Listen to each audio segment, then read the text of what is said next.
నమస్తే welcome to ప్రజా ప్రతినిధి న్యూస్.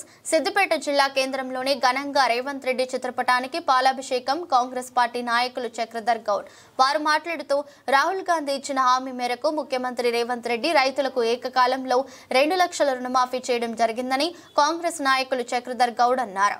మాజీ మంత్రి ఎమ్మెల్యే హరీష్ రావు 2 లక్షల రుణమాఫీ చేస్తే రాజీనామా చేస్తానన్న మాట మీద నిలబడి వెంటనే రాజీనామా చేయాలి. అదే సిద్దిపేట నియోజకవర్గంలో నీకు దిటుగా నిలబడి నేను బంపర్ మెజారిటీతో గెలుస్తా, నువ్వు రాజీనామా చేయి. కాంగ్రెస్ నాయకులు farmer first foundation chairman Chakradhar Goud demand చేశారు. ఈరోజు యావత్ తెలంగాణ మొత్తం పండుగ వాతావరణం నెలకొన్నది. ఏడజూడు రేవంత్ రెడ్డి అనే ఒక పేరు మారిమోగుతుంది. రైతులందరూ చాలా సంతోషంగా ఉన్నారు. ఒక మాట చెప్పిండు రైతు రుణమాఫీ అని, ఆ మాట కట్టుబడి ఉన్నాడు. ఇలా ప్రతిపక్షాలకు చెంపదెబ్బ కొట్టినట్టు రేవంత్ రెడ్డి గారు ఇచ్చిన మాట అది మామూలు విషయం కాదు. ఒకప్పుడు రాజశేఖర్ రెడ్డితో సాధ్యమైంది, తర్వాత రేవంత్ రెడ్డి గారు అది చేసి చూపించారు. మళ్ళీ కాంగ్రెస్ పాలనలో సువర్ణ అక్షరాలతో రాసే రోజు ఈరోజు. రైతులందరూ రేవంత్ రెడ్డి చల్లగా ఉండాలని, రేవంత్ రెడ్డి బాగుండాలని దీవిస్తున్న రోజు ఇది. మేము గర్వంగా కాంగ్రెస్ పార్టీ కార్యకర్తలమని చెప్పుకొని వాళ్ళ గల్లెగరేసుకొని తిరిగే పరిస్థితి ఉన్నది. ఇక్కడైనా ప్రతిపక్షాలు విమర్శించడం మానేసి ప్రజల కోసం కొట్లాడాలని కోరుతున్నాం. సిద్దిపేట కాంగ్రెస్ తరఫున మేము హరీష్ రావుకు ఒకటే డిమాండ్ చేస్తున్నాం. అన్న మాట ప్రకారం రేవంత్ రెడ్డి గారు ఈరోజు రైతు రుణం మాఫీకి శ్రీకారం చుట్టారు. మరి నువ్వు రాజీనామా ఎప్పుడు చేస్తామని అడుగుతున్నా.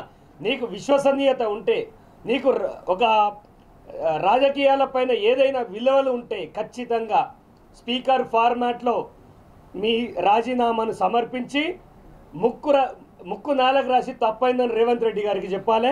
మేమందరం ఇలా చాలా సంతోషంగా ఉన్నాం. పటాకీలు కాల్చుకున్నాం, స్వీట్లు పంచుకున్నాం.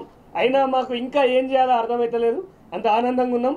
ఖచ్చితంగా నేను ఒక ఫౌండేషన్లో స్థాపించి రైతు ఆత్మహత్యలపైన కొట్లాడి తలా 1 లక్ష రూపాయలు ఇచ్చిన వ్యక్తిని. ఆ గవర్నమెంట్ నన్ను జైలు వేస్తే రేవంత్ అన్న గవర్నమెంట్ నన్ను బయట సమాజంలో ఒక విలువనిచ్చి ఇలా కాంగ్రెస్ పార్టీలో జాయిన్ చేసుకొని రైతులకు సేవ చేసే మరో సువర్ణ అవకాశం ఇచ్చారు. వారికి నేను జీవితాంతం రుణపడి ఉంటానని మాటిస్తున్నాను. విశ్వసనీయత వదిలేస్తున్నాం, అది ఆయనకు ఉండాలి. ఒకప్పుడు రాజీనామా చేస్తే మేము గెలుస్తామనే హోప్ ఉండే. ఇలా రాజీనామా చేస్తే ఇంటికే పరిమితం అనే భయంలో ఉన్నారు. సో ఖచ్చితంగా చేయడు. ఆయన మాట మీద నిలబడే వ్యక్తే కాదని నా అభిప్రాయం. నామినేటెడ్ అలా ఉంటా ఏది ఇస్తే అది. వాచ్మెన్ పని ఇచ్చినా కాంగ్రెస్ పార్టీలో ఆనెస్ట్గా పనిచేస్తాను. కాదనకుండా దండం పెట్టి తీసుకొని ప్రజలకు అండదండగా నిలబడతా. నిన్న మొన్న ఇప్పుడు ఎప్పుడు వచ్చినామని కాదన్నా, ఎట్లా చేసినాం పని అనేది అన్నా. 2 విషయాలు ఉంటాయి రాజకీయాల్లో. సీనియారిటీ ఉండొచ్చు, తప్పు కాదు. సమర్థత ఉన్న నాయకత్వం కూడా ఉండొచ్చు. 2 ఇంపార్టెంట్. అవి 2 బ్యాలెన్స్ చేసుకొని పోతే బాగుంటుంది. కార్యకర్తలు లేకపోతే ఓట్లు ఎట్లా పడ్డాయి మొన్న? తప్పు మాట. ఈసారి రాజీనామా చేయమని ఇంట్లో కూర్చోబెడతా, నేనే నిలబడి ఓడిస్తా. మళ్ళా అది హరీష్ రావు దమ్ముంటే అడగాల మీరే, నన్ను అనద్దు. అది సార్ ఏమైనా చేస్తావా అని పోయి నువ్వు అడుగు. నీ ఛానల్ టీఆర్పీ పెరుగుతుంది. ఎవరు